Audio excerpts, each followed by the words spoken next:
lei de responsabilidade fiscal, alguma autonomia para o Banco Central e alguma profissionalização das agências regulatórias das estatais e alguma privatização.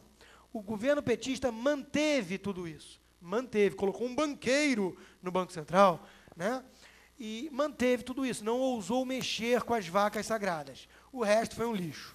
O Ronaldo, aluno do primeiro semestre, o que você acha do orçamento participativo, modelo de gestão pública?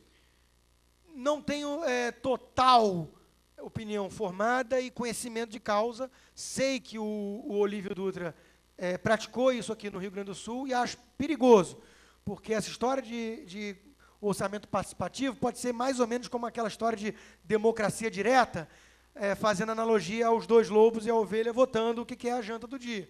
Me parece que a ovelha não tem muita chance. Então, é preciso tomar muito cuidado com esse tipo de modelo de escolha de direcionar de recursos. Você já abordou, mas como faltam apenas 13, o nosso tempo agora está tranquilo, vamos lá. Rodrigo Brasil Fernandes, como mudar a forma de pensar das pessoas, já que a maioria está preocupada com o futebol e a diversão? O Diogo Novick, por que somos o país do futebol e não somos o país da educação, da saúde, do desemprego baixo? Né? Enfim, se possível falar dos pedágios da construção de estádios da Copa 2014, se é boa ou ruim para o Brasil. Ótimo. Como mudar as ideias, só conheço um mecanismo, né? Divulgando ideias, livros, palestras e coisas do tipo, formando opiniões, né? Formando formadores de opinião, e cada um atendendo um nicho. Eu, por exemplo, não sou um comunicador bom, na minha opinião, de massas. Eu não vou conseguir ter o carisma do Lula, eu não vou conseguir fazer isso. Então, eu me atenho ao meu nicho, que é tentar falar para os formadores de opinião, que são todos vocês aqui, universitários, jornalistas, médicos e coisas do tipo.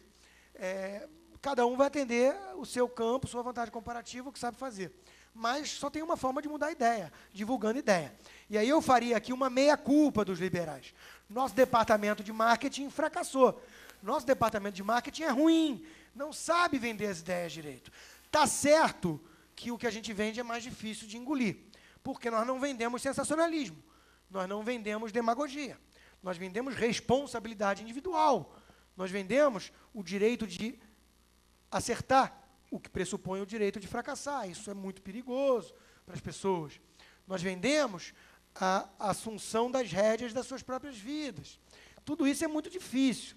Então, é muito mais fácil o sujeito apelar para as emoções mais primitivas e convencer através do sensacionalismo. Nós não temos essa vantagem, mas nós temos do nosso lado a razão, na minha opinião, e nós temos do nosso lado os exemplos históricos que nós devemos saber usar melhor, na minha opinião.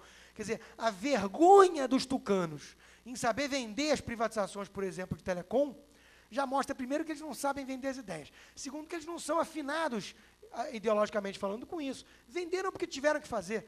Venda de necessidade de caixa. Não acreditam em privatização. Eu acredito em privatização. E se eu tiver que defender privatização, eu vou defender com paixão. Eles não sabem fazer isso. E país do futebol, eu não sei se tem como mudar isso, é enraizado em nossa cultura. O povo brasileiro é um povo muito feliz, é o homem cordial, gosta daquela coisa, né, de conversa em bar. Agora, eu acho que a forma que eu conheço de tentar mexer isso, mudar isso, é alertar, de uma forma mais inteligente, os riscos que isso acarreta. Mostrar que tem um custo isso. Tudo bem, ninguém está pedindo aqui para deixar de gostar de futebol, não, pelo contrário. Na sociedade ideal que eu almejo, o total direito do indivíduo vai ser se preocupar com futebol e não com política. É óbvio, é subjetivo o gosto de cada um. As preferências de cada um são individuais. É absolutamente normal e saudável que uns se interessem por futebol, outros por teatro, outros por literatura e outros por cinema. Não tem nada de mal nisso. O que tem de mal é colocar o futebol, colocar o esporte num patamar que simplesmente ofusca todo o resto e serve como droga, serve como ópio do povo. E, para finalizar a questão das Olimpíadas, é aquela coisa do que se vê e do que não se vê. Copa.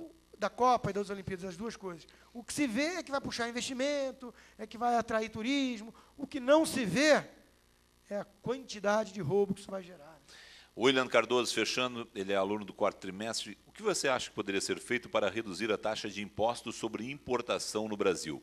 Pois vemos todos os dias, nas mais diversas mídias, propaganda contra a pirataria. Enquanto isso, aí ele cita aqui o caso da Prefeitura de Porto Alegre, lançou uma de suas ideias principais, o camelódromo, que ele considera um grande incentivo à prática que prejudica a economia. Sim, sem dúvida.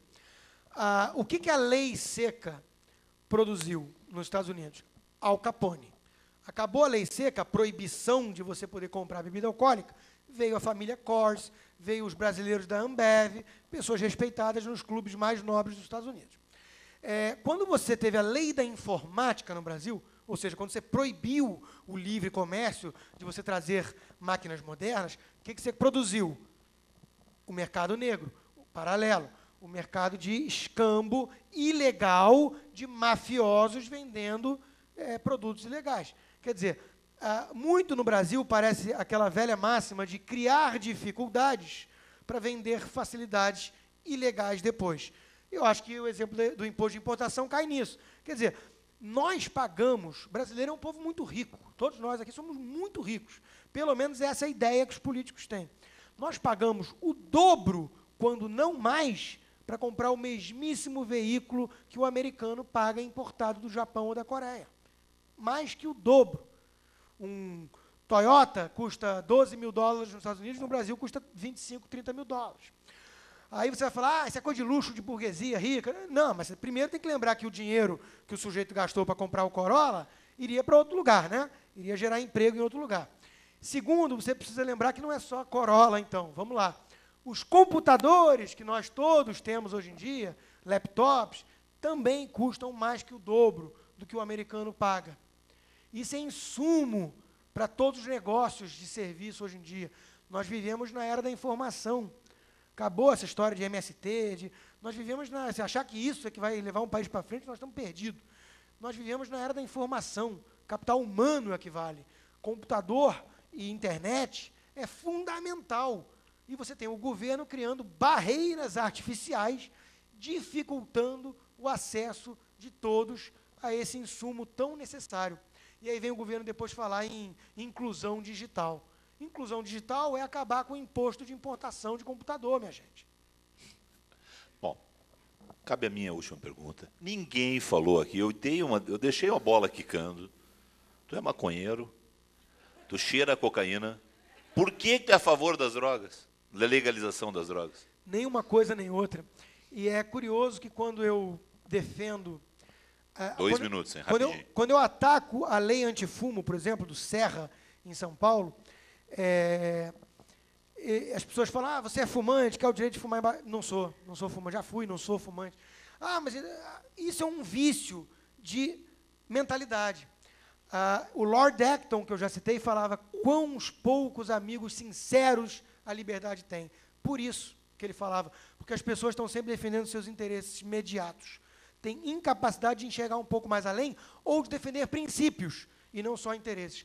Eu sou contra a lei antifumo por princípios, porque a propriedade não é minha, nem do governo, a propriedade é do dono dela, do dono do bar. Ele que decide se fuma ou não no bar dele, e frequenta quem quer. Ninguém me bota uma arma para entrar num bar. Eu frequento porque eu quero ou não. Se eu acho que tem demanda para bares que não fumam, eu vou criar um, então. Vamos criar um bar não fumante, um restaurante para não fumante. Mas deixa que a iniciativa privada faça isso, em vez de impor. Então, o negócio das drogas é muito parecido. São 2 argumentos básicos. O primeiro é esse, princípios. Não há crime onde não há vítima. O cara produziu planta de maconha na casa dele e consumiu, o que ele vai ser encarado como um criminoso? Que crime é esse? Esse é o primeiro ponto. É um direito dele consumir. E eu me preocupo com o governo achando que tem o direito de nos dizer o que botar para dentro do nosso corpo. Eu não acho que mente seja menos importante que corpo. Se o governo pode mandar no corpo em prol da saúde coletiva, amanhã ele está dizendo que a gente tem que fazer exercício, não pode comer fritura, não pode comer gordura, está quase lá. Né? Os nazistas foram por esse caminho. E, se o corpo é importante, por que não a mente? Vai cuidar do que a gente pode ler. ditadura de Orwell. E o segundo argumento é utilitarista mesmo, resultado ineficiente. A lei seca produziu Al Capone, a proibição das drogas produziu as favelas cariocas. México, Colômbia, cartel de Medellín. A guerra contra as drogas está sendo perdida. Eu não sou a favor que as pessoas fiquem injetando coisa no corpo, mas eu acho que tem outros mecanismos de lutar contra esse mal, essa praga social. O caminho da persuasão, das associações voluntárias, muito mais eficientes do que você proibir e gerar corrupção e traficante. Para encerrar, Carlos Klein volta ao comando.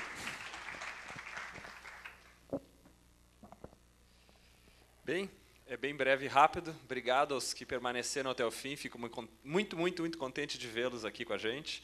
Rodrigo, obrigado pelas tuas maravilhosas palavras. Obrigado. Felipe, também obrigado pela tua ajuda. Uma boa noite a todos e um bom semestre também.